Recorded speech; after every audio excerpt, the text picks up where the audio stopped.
Hello, YouTubers, friends, compatriots, bootlicker, chills, death, slaves, search, peasants, vassals, minions, meat sacks. I'm Useful Idiot. Welcome. So, kind of an interesting development in a way. Pfizer has released a list of, 46 possible side effects of the vaccines. And basically what happened is that all this information was submitted to the FDA, and the data was collected from 63 countries. And I pointed out numerous studies in videos previously about studies being done all over the world, coming up with all kinds of different variations on side effects from the vaccines. And some of them were more alarming than others.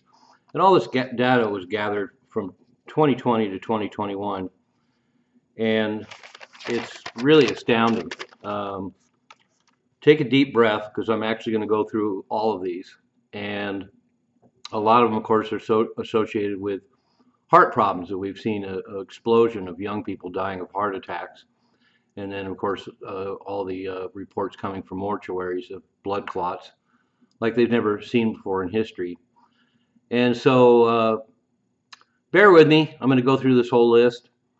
Blood thrombosis, acute kidney injury, acute flaccid myelitis, positive antisperm antibodies, brainstem embolism, brainstem thrombosis, cardiac arrest, heart failure, cardiac ventricular thrombosis, cardiogenic shock, central nervous system vasculitis, neonatal death, deep vein thrombosis, brainstem encephalitis, hemorrhagic encephalitis, frontal lobe epilepsy, foaming at the mouth, epileptic psychosis, facial paralysis, fetal distress syndrome, gastrointestinal amyloidosis, tonic-clonic seizure, Hashimoto's encephalopathy,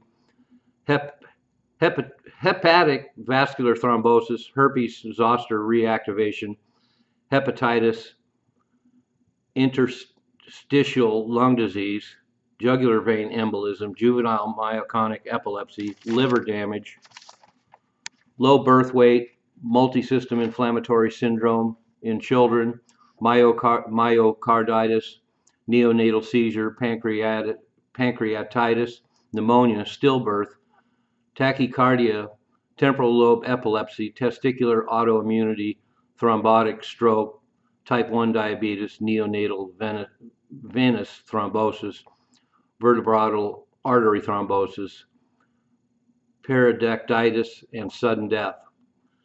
So quite a list. And as I pointed out, these are all results done from gathered from 63 countries, studies done that have come to the conclusion that all of these are side effects of the vaccines. And a lot of these, of course, have to do with heart problems. A lot of them have to do with problems in children. A lot of them have to do with women who are pregnant. And then, of course, sudden death, which we've seen an epidemic of in the last several years. But the bottom line is really interesting. First of all, there was 1,223 events that had a fatal outcome. So the vaccine can and has been a killer. But the really interesting fact about this is that Pfizer posted this, and then they caveated it by saying that, quote, may not have any causal relationship, unquote. So they provide this list. We have all these studies done all over the world that purport using scientific methodology that all these problems were caused by vaccines. And Pfizer's stance is posting it and then saying, well, there really is no correlation between the vaccines and all these events. And let's tie that in with the fact that, of course, the CEO of Pfizer refused to get his own vaccine, saying that he needed to remain capable of running the company. And that was his justification for not taking the vaccine. So very fascinating to see Pfizer actually take responsibility in making people aware officially that these are all possible side effects. Kind of reminds me of pharmaceutical ads where you're marketed a pill on TV, you're not even sure what malady it addresses, and then there's a list a mile long of all the possible side effects. And this definitely reminds me of that. They're saying, well, yeah, the vaccine is safe and you better take it or you might die. But these are all the possible health afflictions you might get, possibly, maybe, if you take the vaccine. So when you hear that list and you see what's going on around in the world and more data coming in about side effects and deaths from vaccines, how safe do you feel taking the vaccine?